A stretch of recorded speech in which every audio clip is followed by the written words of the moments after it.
राधे राधे भक्तों, आज मैं आपको सत्यनारायण भगवान की कथा कहने जा रही हूँ। हर पूर्णमासी के दिन भगवान सत्यनारायण की कथा सुननी चाहिए। एक समय नैमिषारण्य तीर्थ में शौनकादि 88,000 ऋषियों ने श्री सूत जी से पूछा, हे प्रभु, इस कलयुग में वेद विद्या रहित मनुष्यों को प्रभु भक्ति किस प्रकार मिलेगी तथा उनका उद्धार कैसे होगा। हे मुनि श्रेष्ठ, कोई ऐसा तप कहिए जिसमें थोड़ा समय में पुण्य प्राप्त होवे तथा मनवांछित फल मिले। वह कथा सुनने की हमारी इच्छा है। शैव शास्त्र ज्ञाता श्री सूत जी बोले, हे वैष्णवों, मैं पूज्य, आप सबने प्राणियों के हित की बात पूछी है। अब मैं उस श्रेष्ठ व्रत को आप लोगों से कहूँगा जिस व्रत को नारद जी ने लक्ष्मी नारायण जी से पूछा था और श्री लक्ष्मीपति ने मुनि श्रेष्ठ नारद जी से कहा था। सो ध्यान से सुनो। प्रथम अध्याय। एक समय योगीराज नारद जी दूसरों के हित की इच्छा से अनेक लोकों में घूमते हुए मृत्यु लोक में आ पहुँचे। यहाँ अनेक योनियों में जन्मे हुए प्राय सभी मनुष्यों को अपनी कर्मों द्वारा अनेकों दुखों से पीड़ित देखकर सोचा कि किस यत्न करने से निश्चय ही मानवों को दुखों का नाश हो सकेगा।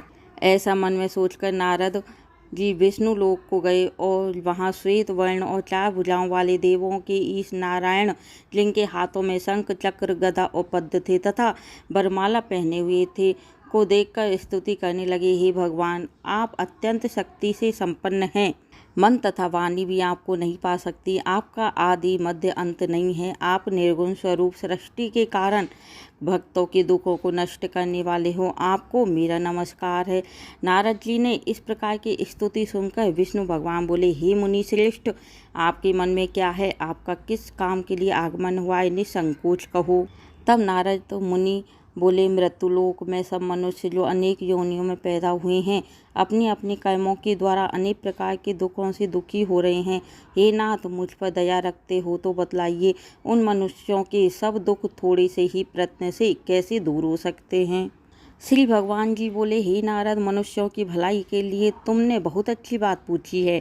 जिस काम के करने से मनुष्य मोह से छूट जाता है वह मैं कहता हूँ, सुनो।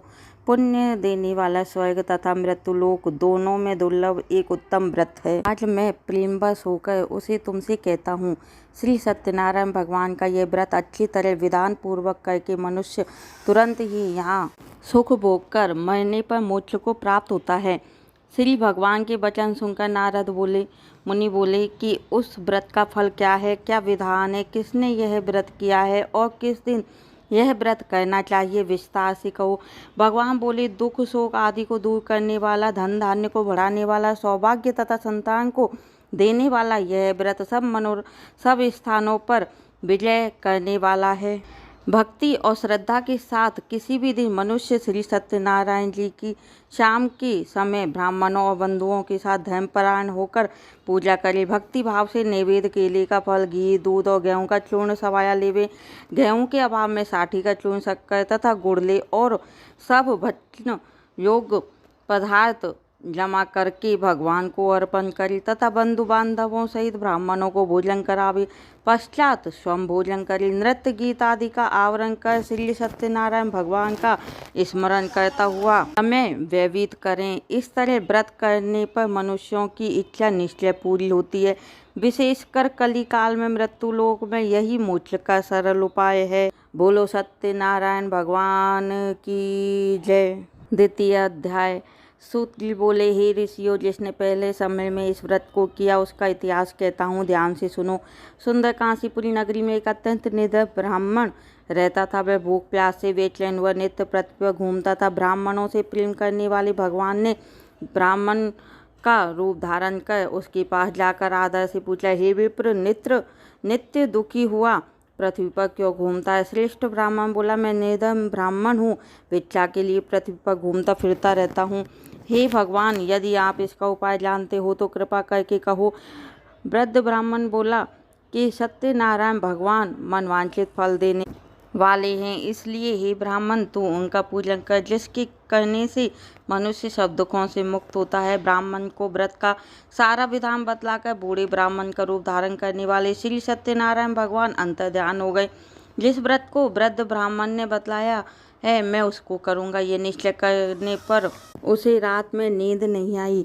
वह सवेरे उठ सत्यनारायण भगवान के व्रत का निश्चय कर भिक्षा के लिए चला। उस दिन उसको भिक्षा में बहुत सा धन मिला, जिससे बंधु बांधवों के साथ उसने श्री सत्यनारायण जी का व्रत किया। इसके करने से वह विप्र सब दुखों से छूटकर अनेक प्रकार की संपत्तियों से युक्त हुआ। उस समय से वह विप्र हर मास व्रत करने लगा। इस तरह सत्यनारायण भगवान के व्रत को जो करेगा वह सब पापों से छूटकर मोक्ष को प्राप्त होगा। आगे जो पृथ्वी पर श्री सत्यनारायण भगवान का व्रत करेगा वह मनुष्य सब दुखों से छूट जाएगा। इस तरह नारद जी ने नारायण द्वारा कहा हुआ यह व्रत मैंने तुमसे कहा। हे विप्रो, मैं अब और क्या कहूँ। ऋषि बोले, हे मुनिवर, संसार में उस विप्र से सुनकर और किस किसने इस व्रत को किया, हम सब यह सुनना चाहते हैं। इसके लिए हमारे मन में श्रद्धा है। सूत जी बोले, हे मुनियों, जिसने इस व्रत को किया वह सब सुनो। एक समय एक विप्र धन और ऐश्वर्य के अनुसार बंधु बांधवों के साथ व्रत करने को तैयार हुआ। उसी समय एक लकड़ी बेचने वाला बूढ़ा आदमी आया और बाहर लकड़ियों को रखकर विप्र के मकान में गया। प्यास से दुखी लकड़हारा उनको व्रत करते देख विप्र को नमस्कार कर कहने लगा कि आप यह क्या कर रही हैं और इसके करने का क्या फल मिलता है, कृपया मुझसे कहो। ब्राह्मण ने कहा, अब सब मनोकामनाओं को पूरा करने वाला यह श्री सत्यनारायण भगवान का व्रत है। इसकी ही कृपा से मेरे यहाँ धन धान्य आदि की वृद्धि हुई। विप्र ने इस व्रत के बारे में जानकर लकड़हारा बहुत प्रसन्न हुआ। चरणामृत लेकर और प्रसाद खाने के बाद वह अपने घर को गया। लकड़हारे ने अपने मन में इस प्रकार का संकल्प किया कि आज ग्राम में लकड़ी बेचने जो धन मिलेगा उसी से श्री सत्यनारायण भगवान का उत्तम व्रत करूँगा। यह मन में विचार कर वह बूढ़ा आदमी लकड़ियाँ अपने सिर पर रखकर जिस नगर में धनवान लोग रह रहे थे वह ऐसे सुंदर नगर में गया। उस रोज वहाँ वह उसे उन लकड़ियों का दाम पहले दिनों से चौगुना मिला। तब वह बूढ़ा लकड़हारा दाम ले और अति प्रसन्न होकर पके केले की फली, शक्कर, घी, दूध, दही और गेहूं का चूर्ण इत्यादि से सत्यनारायण भगवान के व्रत की कुल सामग्रियों को लेकर अपने घर गया। फिर उसने अपने भाइयों को बुलाकर विधि के साथ भगवान का पूजन और व्रत किया। उस व्रत के प्रभाव से वह बूढ़ा लकड़हारा धन, पुत्र आदि से युक्त हुआ और संसार के समस्त सुख भोग कर वैकुंठ को चला गया। बोलो सत्यनारायण भगवान की जय। तृतीय अध्याय। सूत जी बोले, हे श्रेष्ठ मुनियों, अब मैं आगे की कथा कहता हूँ। पहले समय में उल्कामुख नाम का एक बुद्धिमान राजा था। वह सत्यवक्ता और जितेंद्रिय था। वह प्रतिदिन देवी स्थानों पर जाता तथा गरीबों को धन देकर उनके कष्ट दूर करता था। उसकी पत्नी कमल के समान मुख वाली और सती साध्वी थी। भद्रशिला नदी के तट पर उन दोनों ने श्री सत्यनारायण भगवान का व्रत किया। उस समय वहाँ एक साधु वैश्य आया। उसके पास व्यापार के लिए बहुत सा धन था और राजा को व्रत करते हुए देखकर विनय के साथ पूछने लगा, हे राजन, भक्ति युक्त चित्त से आप क्या कर रहे हैं? मेरी सुनने की इच्छा है, सो आप यह मुझे बतलाइए। राजा बोला, हे साधु, अपने बांधवों के साथ पुत्र आदि की प्राप्ति के लिए एक महाशक्तिमान श्री सत्यनारायण भगवान का व्रत व पूजन किया जा रहा है। राजा के वचन सुनकर साधु आदर से बोला, राजन, मुझसे इसका ये सब विधान कहो, मैं भी आपकी कथा अनुसार व्रत को करूँगा। मेरी भी कोई संतान नहीं है और इससे निश्चय ही होगी। राजा से सब विधान सुन व्यापार से निवृत्त हो वह आनंद के साथ घर गया। साधु ने अपनी स्त्री से संतान देने वाले उस व्रत का वर्णन सुनाया और कहा कि जब मेरी संतान होगी तब मैं इस व्रत को करूँगा। साधु ने ऐसे वचन अपनी स्त्री लीलावती से कही। एक दिन उसकी स्त्री लीलावती पति के साथ आनंदित हो सांसारिक धर्म में प्रवृत्त होकर श्री सत्यनारायण भगवान की कृपा से गर्भवती हो गई तथा 10वें महीने में उसके एक सुंदर कन्या का जन्म हुआ। दिनों दिन वह कन्या इस तरह बढ़ने लगी जैसे शुक्ल पक्ष का चंद्रमा बढ़ता है। कन्या का नाम कलावती रखा गया। तब लीलावती ने मीठे शब्दों में अपने पति से कहा कि जो आपने संकल्प किया था कि भगवान का व्रत करूंगा, अब आप उसे करिए। साधु बोला, हे प्रिय, इसके विवाह पर करूंगा। इस प्रकार अपनी पत्नी को आश्वासन देवे नगर को गया। कलावती पितृगृह में वृद्धि को प्राप्त हो गई। साधु ने जब नगर में सखियों के साथ अपनी पुत्री को देखा तो तुरंत ही दूत बुलाकर कहा कि पुत्र के लिए कोई सुयोग्य वर देख कर लाओ। साधु की आज्ञा पाकर दूत कंचन नगर पहुंचा। वहां वह खोज और देखभाल कर लड़की के लिए सुयोग्य वणिक पुत्र ले आया। सुयोग्य लड़के को देखकर साधु ने अपने बंधु बांधवों सहित प्रश्नचित अपनी पुत्री का विवाह के साथ कर दिया, किंतु दुर्भाग्य से विवाह के समय में भी वह व्रत को करना भूल गया। तब श्री सत्यनारायण भगवान क्रोधित हो गए और श्राप दिया कि तुम्हें दारुण दुख प्राप्त होगा और अपने कार्य में कुशल साधु बनिया माता सहित समुद्र के समीप स्थित होकर रतनपुर नगर में गया और वहां दोनों ससुर जमाई चंद्रकेतु राजा के उस नगर में व्यापार करने लगे। एक बार भगवान श्री सत्यनारायण की प्रेरणा से प्रेरित कोई चोर राजा का धन चुरा कर भागा जा रहा था, किंतु राजा के दूतों को आता देख कर चोर ने घबराकर भागते हुए राजा के धन को वहीं चुपचाप रख दिया जहाँ वे ससुर जमाई ठहरे हुए थे। जब दूतों ने उस साधु वैश्य के पास राजा के धन को रखा देखा तो दोनों को बांध कर ले गया। प्रसन्नता से दौड़ते हुए राजा के समीप जाकर बोले, हम दो चोर हम पकड़ कर ले आए हैं, देख कर आज्ञा दें। तब राजा की आज्ञा से उनको कठिन कारावास में डाल दिया और उनका सब धन छीन लिया। श्री सत्यनारायण भगवान के श्राप द्वारा उनकी पत्नी भी घर पर बहुत दुखी हुई और वह घर जो धन रखा हुआ था चोर चुरा कर ले गए। शारीरिक मानसिक पीड़ा तथा भूख प्यास से अति दुखी हो अन्न की चिंता में कलावती ब्राह्मण के घर गई। वहां उसने श्री सत्यनारायण भगवान का व्रत होते देखा। फिर कथा सुनी तथा प्रसाद ग्रहण कर रात घर आई। माता ने कलावती से कहा, हे पुत्री, अब तक कहाँ रही? वे तेरे मन में क्या है? कलावती बोली, हे माता, मैंने एक ब्राह्मण के नारायण भगवान का व्रत देखा है। कन्या के वचन सुनकर लीलावती भगवान के पूजन की तैयारी करने लगी। लीलावती ने परिवार और बंधुओं सहित श्री सत्यनारायण भगवान का पूजन किया और वह मांगा कि मेरे पति की और दामाद शीघ्र आ जावे। साथ ही प्रार्थना करी कि हम सबका अपराध क्षमा करो। श्री सत्यनारायण भगवान इस व्रत को संतुष्ट हो गए और राजा चंद्रकेतु को स्वप्न में दर्शन देकर कहा, हे राजन, दोनों वैश्यों को प्रातः ही छोड़ दो और उनका सब धन जो तुमने ग्रहण किया है उसे दे दो, नहीं तो मैं तेरा धन राज्य पुत्र आदि नष्ट कर दूंगा। राजा के ऐसे वचन कहकर भगवान अंतर ध्यान हो गए। प्रातःकाल राजा चंद्रकेतु ने भगवान सभा में अपना स्वप्न सुनाया। फिर दोनों वनी पुत्रों को कैद से मुक्त कर सभा में बुलाया। दोनों ने आते ही राजा को नमस्कार किया। राजा मीठे वचनों से बोला, हे महानुभावों, भावीवश ऐसा कठिन दुख प्राप्त तुम्हें हुआ है, अब तुम्हें कोई भय नहीं है। ऐसा कहकर राजा ने उनको नए वस्त्राभूषण पहनाए तथा उनका जितना धन दिया उससे दोगुना धन देकर आदर से विदा किया। दोनों वैश्य अपने घर को चल दिए।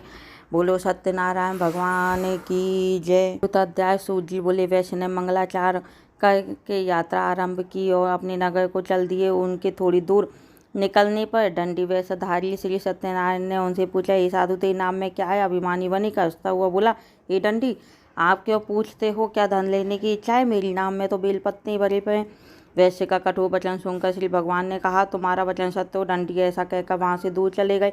कुछ दूर जाकर समुद्र के किनारे बैठ गए। दंडी के जाने पर वैश्य ने नित्य क्रिया करने के बाद नाव को ऊंची उठी देखकर अचंभा किया तथा नाव में बेलपत्ते आदि देखकर मूर्छित हो जमीन पर गिर पड़ा। फिर मूर्छा खुलने पर अत्यंत शोक प्रकट करने लगा। तब उसका दामाद बोला, आप शोक न करें, यह दंडी का श्राप है, अतः उनकी शरण में चलना चाहिए, तभी हमारी मनोकामना पूरी होगी। दामाद के वचन सुनकर वह दंडी के पास पहुंचे और अत्यंत भक्तिभाव से नमस्कार करके बोले, मैंने आपसे असत्य वचन कहे थे, उनको क्षमा करो। ऐसा कहकर महान शोकातुर हो रोने लगा। तब दंडी भगवान बोले, हे वनिक पुत्र, मेरी आज्ञा से बार बार तुम्हें दुख प्राप्त हुआ है, तू मेरी पूजा से विमुख हुआ। साधु बोला, हे भगवान, आपकी माया से ब्रह्मा आदि देवता भी आपके रूप को नहीं जानते, तब मैं अज्ञानी कैसे जान सकता हूँ? आप प्रश्न हुई, मैं सामर्थ्य के अनुसार आपकी पूजा करूँगा, मेरी रक्षा करो और पहले के समान नौका में धन भर दो। उसकी भक्ति युक्त वचन सुनकर भगवान प्रसन्न हो गए और उसकी इच्छा अनुसार वर देकर अंतर ध्यान हो गए। तब उन्होंने नाव पर आकर देखा कि नाव धन से परिपूर्ण है। फिर वह श्री सत्यनारायण भगवान का पूजन कर साथियों सहित अपने नगर को चला। जब वह अपने नगर के निकट पहुंचा तब दूत को घर भेजा। दूत ने साधु के घर जाकर उसकी स्त्री को नमस्कार का कहा कि साधु अपने दामाद सहित इस नगर के समीप आ गए। ऐसा वचन सुनकर साधु की स्त्री ने बड़ी हर्ष के साथ ही सत्यनारायण भगवान का पूजन कर पुत्री से कहा, मैं अपने पति के दर्शन को जाती हूँ, तो कार्य पूर्ण शीघ्र कराना।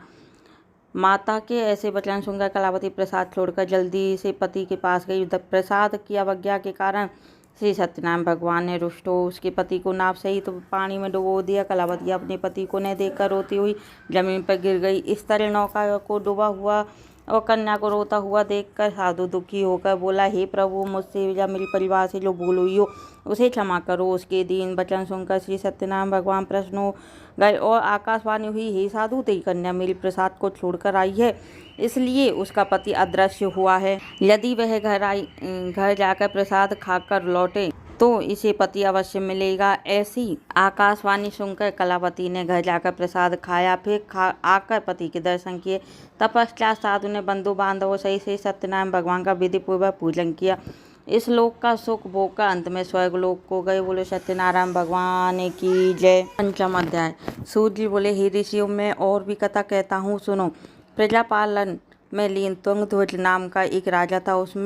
उसने भी भगवान का प्रसाद त्याग कर बहुत दुख पाया। एक समय वन में वन पशुओं को मार कर बड़ के पेड़ के नीचे आया। वहां उसने ग्वालों को भक्तिभाव से बांधवों सहित श्री सत्यनारायण जी का पूजन करते देखा। राजा देखकर भी मान वश वहां नहीं गया और नहीं नमस्कार किया। जब ग्वालों ने श्री भगवान का प्रसाद उसके सामने रखा तो वह प्रसाद त्याग कर अपनी नगरी को चला गया। वहां उसने अपनी सब कुछ नष्ट पाया तो वह जान गया कि यह सब भगवान ने किया है। तब वह विश्वास कर ग्वालों ने के समीप गया और विधि पूर्वक पूजन कर प्रसाद खाया तो श्री सत्यनारायण भगवान की कृपा से सब कुछ पहले जैसा हो गया। फिर दीर्घ काल तक सुख भोग कर मरने पर वह स्वर्गलोक को गया। जो मनुष्य इस परम दुर्लभ व्रत को करेगा, भगवान की कृपा से उसे धन्य धान्य की प्राप्ति होगी। निर्धन धनी और बंदी बंधन से मुक्त होकर निर्भय हो जाता है। संतानहीनों को संतान प्राप्ति होती है तथा सब मनोरथ पूर्ण होकर अंत में वैकुंठ धाम को जाता है। जिन्होंने पहले इस व्रत को किया है, अब उनकी दूसरी जन्म की कथा कहता हूँ। वृद्ध सतानंद ब्राह्मण ने सुदामा का जन्म लेकर मोक्ष को पाया। उल्का मुख नाम का राजा दशरथ होकर वैकुंठ को प्राप्त हुआ। साधु नाम के वैश्य ने मोरध्वज बनकर अपने पुत्र को आरे से चीरकर मोक्ष को प्राप्त किया। महाराजा तुंगध्वज ने स्वयं भू होकर भगवान में भक्ति युक्त को कर्म कर मोक्ष प्राप्त किया। बोलो सत्यनारायण भगवान की जय। ओम जय लक्ष्मी रमेणा स्वामी, जय लक्ष्मी रमेणा सत्यनारायण स्वामी, जन पातके हरिणा।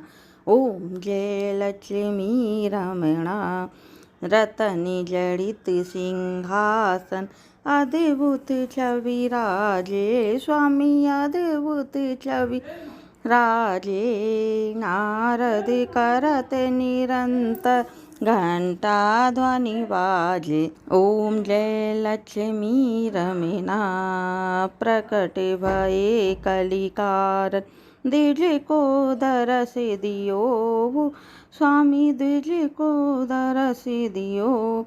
बूढ़ो ब्राह्मण बने कर कंचन महल कियो।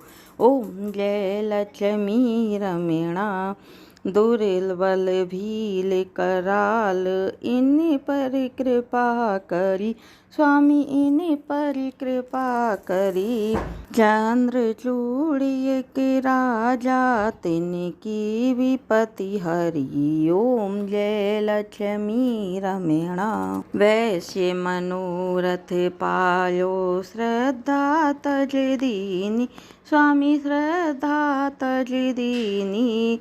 सो फल भोग्यो प्रभु जी, फिर स्तुति कीनी। ओम जय लक्ष्मी रमणा भाव भक्ति के कारण, क्षण क्षण रूप धरो स्वामी, क्षण क्षण रूप धरो। श्रद्धा धारण की नीति को काज सरो। ओम जय लक्ष्मी रमणा ग्वाले वाले संगे राजा, वन में भक्ति करी स्वामी, वन में भक्ति करी। मन वांछित फल दीना, मन वांछित फल दीना, दीन दयालु हरि। ओम जय लक्ष्मी रमणा चढ़त प्रसाद सवायो, कदली फल मेवा स्वामी, कदली फल मेवा। धूप दीप तुलसी से राजी सत्यदेवा। ओम जय लक्ष्मी रमणा श्री सत्यनारायण जी की आरती जो कोई गावे स्वामी, नर नारी गावे। कहते शिवानंद स्वामी भजते हरि हरि स्वामी मनवांछित फल पावे। ओम जय लक्ष्मी रमणा। बोलो सत्यनारायण भगवान की जय।